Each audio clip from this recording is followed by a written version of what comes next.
Hey folks, Eric Stacklebeck here. Welcome to the Watchman Newscast. Well, the talks started back up again today in Oman, the U.S.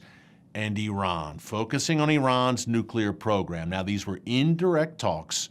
On one side, you had Iran's foreign minister. On the other side, you had President Trump's Middle East team, Steve Witkoff, and his son-in-law, Jared Kushner, and a very interesting addition, Brad Cooper, who is the head of CENTCOM, obviously a U.S. military leader, sending a message to Iran there, the fact that he was at the table and his presence was felt. But early returns, not very good, as I expected, as we talked about here throughout the week on the Watchman. Iran playing games like they've been doing for 47 years. Number one, refusing the U.S. demand to stop enriching uranium on Iranian soil. Now, you might say, Stacklebeck, I thought this was a dead issue. After Operation Midnight Hammer back in June 2025, the U.S. destroyed Iran's nuclear weapons sites, and that's that, right? Well, under the rubble of those nuclear sites, there is still enriched uranium. That's number one. And number two, Iran could simply start the process up back again and start domestically enriching uranium and starting their nuclear program back up. Needless to say, it requires constant vigilance to make sure the Ayatollahs do not go nuclear. And yet, Iran's foreign minister said today that is off the table. We will not stop enriching uranium domestically. To me, that should pretty much end the negotiations and end the conversation, which, by the way, I don't think should have started in the first place. But another key point here, Iran's proxies, its support of Hezbollah, Hamas, the Houthis, etc., that was not on the table today, nor was its ballistic missile program, which you've got the nuclear program as threat 1 and ballistic missile programs pretty much threat 1A. All Iran is willing to talk about is the nuclear file, and they've already shown no tendency, no willingness to budge or compromise. So where this leaves us, I'm not quite sure, but they say they're going to continue the talks over the next few days. Folks, here's what I think what may be going on here. I think President Trump is checking a box here. He can say before the U.S. unleashes hell on the Iranian regime with that massive military buildup that's surrounding Iran right now, as I speak, President Trump has called it an armada. President Trump can say, look, we checked the box, in essence. We tried. We tried to talk to them. They refused, so we had to strike. Now, he did the same thing prior to the 12-day war back in June. If you remember, President Trump, I think it was April 2025, said to the Iranian regime, you've got 60 days to agree to our terms. If you don't, you're in big trouble. Well, 60 days passed, and on day 61, June 13th, Israel struck and struck hard. The 12-day war, Operation Rising Lion, commenced. And it ended with Operation Midnight Hammer, the U.S. destroying Iran's nuclear sites. Israel started hitting those sites, and the U.S. finished the job with those B-2 bombers. Is this a similar scenario where Trump is saying, look, we're giving you a chance to settle this diplomatically, and if you don't play ball, again, you know the result here. It's going to be even worse than what we did back in June. That's what Trump has said. And it's interesting, they're discussing the nuclear issue. The whole rationale here was Iran is slaughtering tens of thousands of its own people. And President Trump drew a red line and said to the Iranian people, continue to rise up. We're going to intervene, in essence.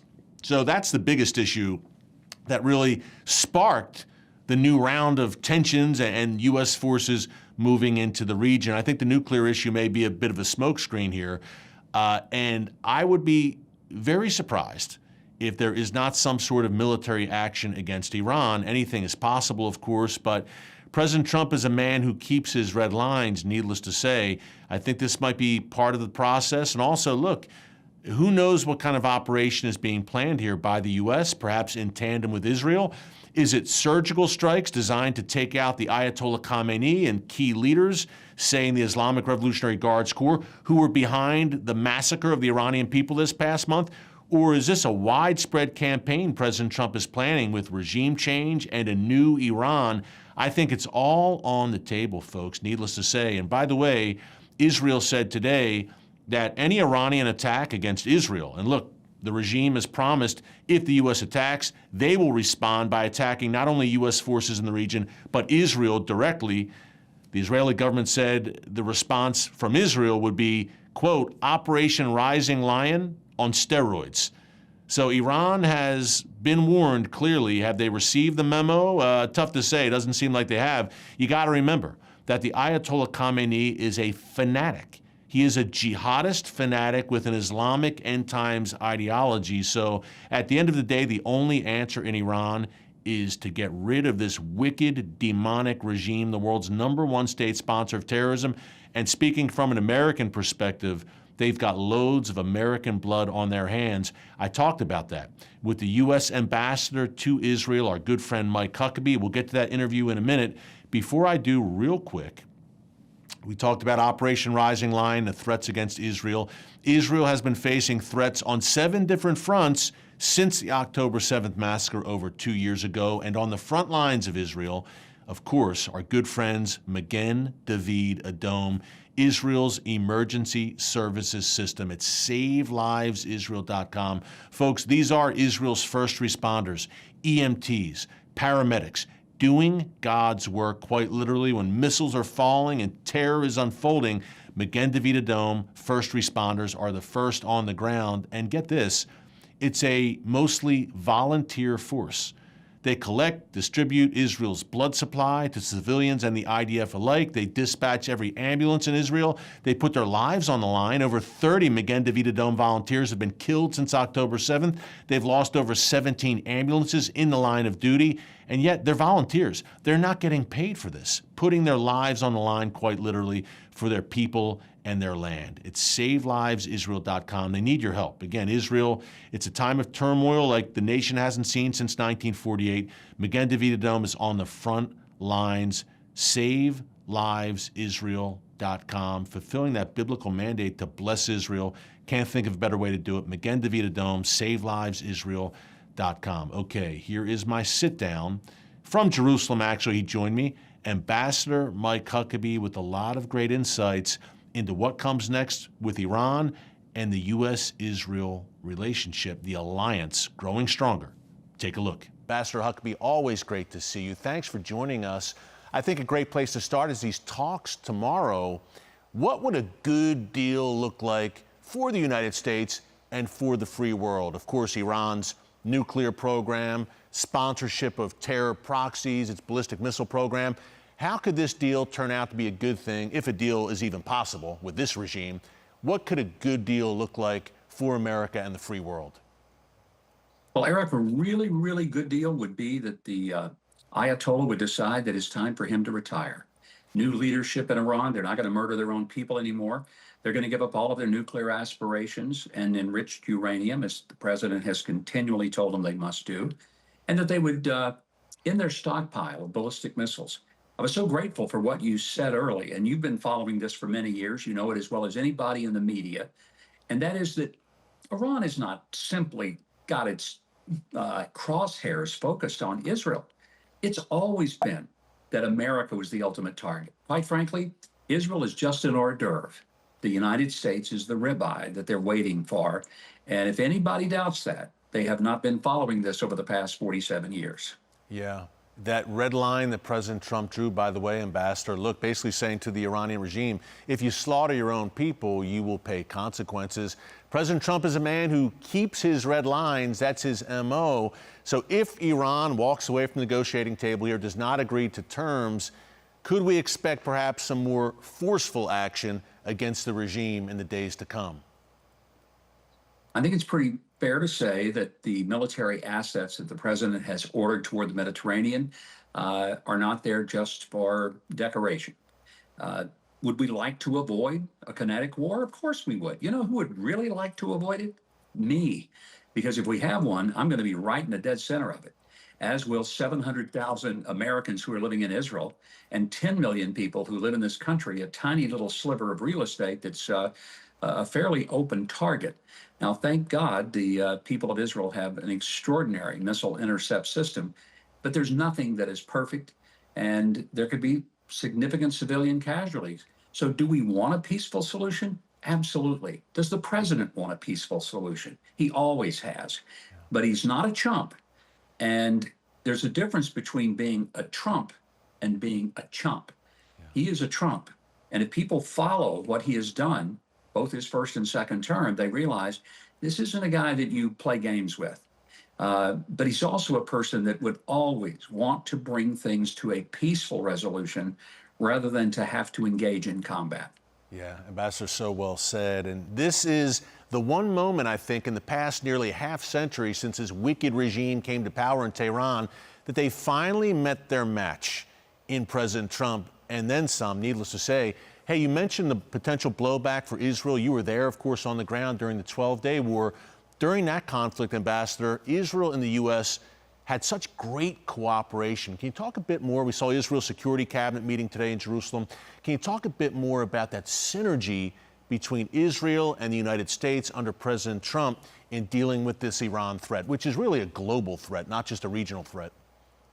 It's so true. And most Americans never think about this as a global threat. They think, oh, that's a Middle East problem. That's an Israel problem. I would say to you very emphatically that, as you've just said, this is a global threat. Let me give you a couple of examples. The three big proxies of Iran, Hamas, Hezbollah, and the Houthis, they're spread out. Hezbollah has significant presence in 12 Central and South American countries. They have a large presence in Venezuela. Why do you think they're in the Western Hemisphere? Do you think it's only because they're not reading the maps right? They got lost on their way to Israel? No, that was Moses and the children of Israel coming out of Egypt. It took them 40 years to figure it out. That's not what's going on. Hezbollah is in these 12 countries because they are a global menace. And here's what we really don't know.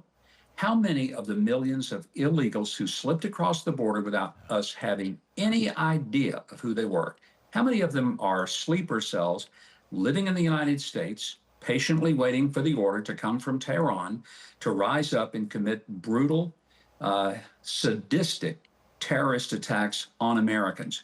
And as you pointed out, it wouldn't be the first time that Americans have been killed by Iran or its proxies. It's happened now over 47 years, and they've always targeted us.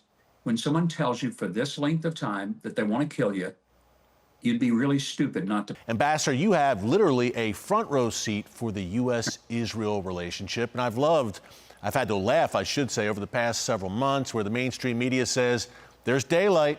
Netanyahu and Trump are not on the same page. Meanwhile, they've met at least 6 times in the past year. Can you talk more about that special relationship between the prime minister and the president? And it seems to bamboozle the mainstream media every time. Well, one of the things that I find very objectionable is that there are people who think that somehow the United States and Israel are at odds. Here's the fact. There is no ally that we have on the planet that is a more important ally than Israel. I would say it this way. We have friends, we have allies, but Eric, we only have one partner, and that partner is Israel. Yeah. We talk about the special relationship we have with the UK, and that's fair enough. But we don't have the level and the depth of relationship with anybody on the planet like we do Israel. And here's why. We share a level of intelligence that is absolutely seamless. We share military hardware. We share military software. We share ideas of agriculture, medical technology, innovative technology, defense capabilities, missile defense. But more than that, we share a value system that is based on a Judeo-Christian foundation. It is the foundation of Western civilization. It is the foundation of America. There would be no America if there was not Western civilization. And without that, without Judeo-Christian foundation, there would be no Western civilization. So our value system is almost identical, and therefore, this is why this relationship is not all about the geopolitical. I would say, and your audience will understand this, it is also the spiritual. Yeah, and yet we have people, even on the so-called, supposedly on the right, attacking this relationship. Tucker Carlson's one name that comes to mind. I'll ask you about that, Ambassador, in a minute. But real quick, I mentioned peace through strength, the Trump effect before the break. He governs, does President Trump, in the foreign policy realm through peace through strength. And he knows America has leverage, and he's not afraid to use it. You're in the region, you're in the belly of the beast in the Middle East. Can you talk about the effect Trump has had, President Trump has had, in the region and around the world? China's paying attention, Russia, Venezuela, et cetera, because he is a man of his word and he's a man of action. Nobody, and I mean nobody, but President Trump could have pulled off what he has done with the ceasefire that is still holding. Now, there'll be moments, just like there was yesterday when Hamas popped up out of tunnels, started shooting at the IDF. They shot back and they eliminated some of the Hamas targets. But the ceasefire itself, the idea of a massive military outbreak, has been calm for 4 months. I cannot tell you how important that is to all of us who live in Israel, because before that, I've been here less than a year, been through 4 wars. We were used to almost every night getting the missile alerts heading to the shelter. And it's been 4 peaceful, calm, and very, very wonderful night's sleep. Wouldn't have happened without President Trump. He got every Arab nation to come to Sharm el-Sheikh in Egypt and sign the agreement for the peace plan. Nobody could have pulled that off. And if they could have, they didn't even try. So yes, we're at an unusual place in history, because President Trump understands how to bring people together. They may not always like him. They may not always really want to do it, but deep down, they know that he has a strength that brings people to the room and gets them on board with something that deep down is good for the world. Yeah, he's doing the job that the UN should be doing time and time again, making peace left and right, peace breaking out left and right. Hey, I mentioned Tucker Carlson now. Seen as a conservative commentator over the years, of course. He's been a really fierce, I'd say, critic of Israel, and in particular, Ambassador, accusing Israel of not being kind to Christians. You're on the ground in Israel. You are a Christian in Israel. I'm a Christian. I'm in Israel frequently. Can you set the record straight on Israel's relationship with its Christian community, which, by the way, is growing by leaps and bounds despite what Tucker has accused? Yeah, over the past, 30, 40 years, the Christian population of Israel has increased 5.5 times. So if he says that the Christian population is declining, somebody has given him some very, let's just say, inaccurate information. As a Christian believer, I'm free to practice my faith. I can go to the holy sites for Christians, but Jews can go to the Jewish places, and let's be honest, Muslims can go to the places that are special and holy to them. And they're all protected by the Israeli government. Now, there are places where Christians are not that welcome, but it's not in Israel. It's in places in the PA, and it's very difficult to go to places like Joseph's tomb in Nablus, or you have to be very careful going to Hebron, to the place of the patriarchs. But it's pretty amazing how Israel is a very multi-religious kind of place where people are free. Now, are there some instances where people do stupid things? 100%. I could point them out if you wanted me to, but I'm telling you that the overwhelming attitude toward Christians in Israel is one of gratitude for the support they get, and also a sense of live and let live. And I don't have any problem. I even play the bass guitar in my church every Sunday. Nobody comes in there and says, hey, you can't do that. You're the ambassador. You're not supposed to be in church, and certainly not participating in the worship service. Yeah, Ambassador, thank you so much for setting the record straight on that. It's continuing to be a very contentious issue here in the United States. That's why your voice is so important on it. You mentioned heritage sites. The Road of Pilgrimage just opened to the public in Jerusalem, the city of David, of course, going from the Pool of Siloam up to the temple. There's no doubt that during the Second Temple period, Jesus and the disciples would have walked that very road. Pretty cool moment there. Tell us a bit more. We have about 30 seconds left. The significance of that site and it now being open to the public. And again, only in Israel. Greatest archaeological discovery probably in the history of the world, because it absolutely validates that the Jews have connection to this land for the past 4,000 years. And one can walk that pilgrim path from the Pool of Siloam to the Temple Mount and honestly say, this is where Jesus walked. It's a pretty amazing pilgrimage to make. Ambassador, Gaza obviously still unfolding, I guess we could say, over 2 years after the October 7th massacre. What's the latest on the ground? Hamas has still not disarmed as we're trying to get to phase 2 of President Trump's peace deal.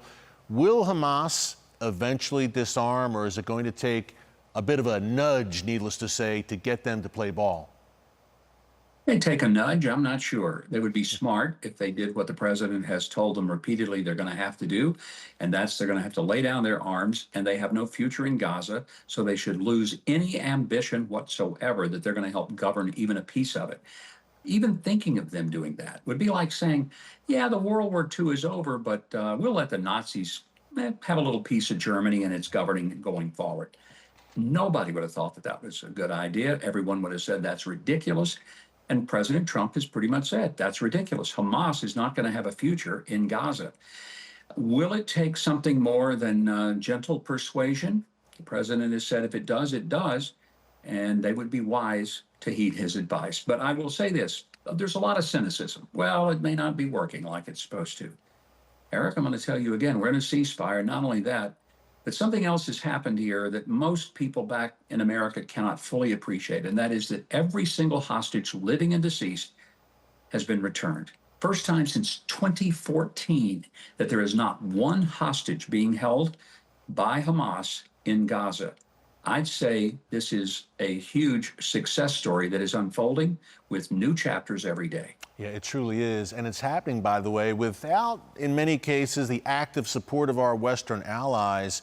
Ambassador, how concerned have you been about the likes of Spain, the UK, and others who have pressured Israel incessantly during this campaign since October 7th, unilaterally declaring a Palestinian state against Israel's wishes, of course? It seems to me Israel, of course, the first line of defense for Western civilization, but America more and more seems like the last line of defense for Judeo-Christian civilization, especially under President Trump in showing moral clarity in support of Israel and the Jewish people. How do you see these trends that are developing right now in the West? I'd like to say that it's amusing, but there's nothing funny about the fact that the Europeans, in particular France and the UK and others, they were so harsh in their condemnation of Israel and somehow blaming Israel for everything that was going wrong in Gaza, when it should have been that Hamas was the ones getting the pressure. They were the ones that slaughtered, massacred, mutilated over 1,200 Israeli civilians on October the 7th. If Americans could put this into perspective, that would be the equivalent of someone murdering 40,000 Americans on a single day. Think about that. Israel has pressed hard to get those hostages out. Finally, they're out. Hamas still tries to kill as many Jews as they possibly can. But you know what's so really disturbing? The utter silence of France and the UK and these other European nations that were calling for a unilateral declaration of a Palestinian state. And I can't really point that they've lifted a much more than a finger, trying to help move forward the peace plan, to be on board and to show some leadership and participation. Yeah, it's really stunning because Israel's enemies are the enemies of the West writ large. The same radical forces that want to kill every Jew in Israel, they have a bullseye on the back of every Brit, every Frenchman, every German. So it's very short-sighted on the part of the Europeans, no doubt. Hey, a bit of a personal question. You're at Israel, you're in Israel as America's top diplomat at a time of history, as we're discussing here. Iran on the brink, Gaza, the pilgrimage road opens. Talk a bit more just about your personal reflections, experiences, especially as a believer representing the United States on the ground in Israel at this moment in history. Well, first of all, it's never boring, I can tell you that. And the ambassadorship here is not ceremonial. It's not just about going to some receptions and chit-chatting with other ambassadors. It is a very intense environment. I spend probably sometimes half my day deep in the bowels of classified debriefings from intelligence agencies and military attachés.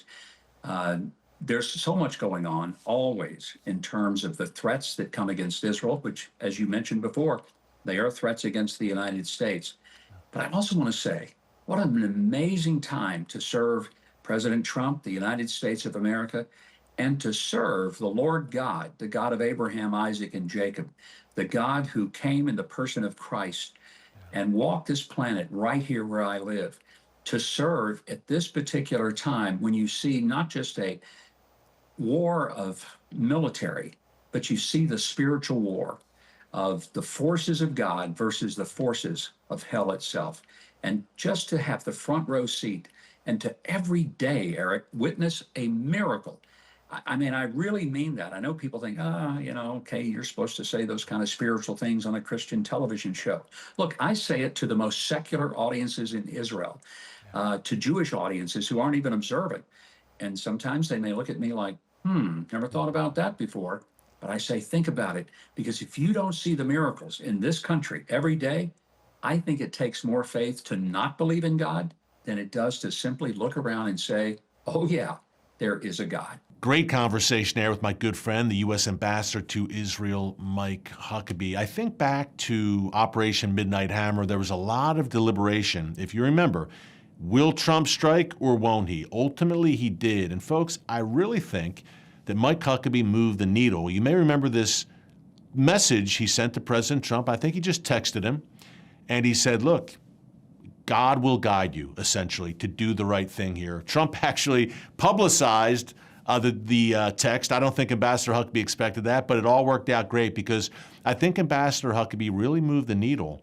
And that's encouraging to me to know that people like that, Secretary of State Marco Rubio, have the president's ear on this issue. And I say that because both of those men truly understand the nature of the Iran threat. And I think President Trump does too, needless to say. So fasten your seatbelts. Be sure to subscribe because if something breaks this weekend, anytime, we will be coming to you live. So subscribe, click the notification bell, and pray for the people of Iran. And I've said often here on the show, Iran is a Bible land. Helpful reminder.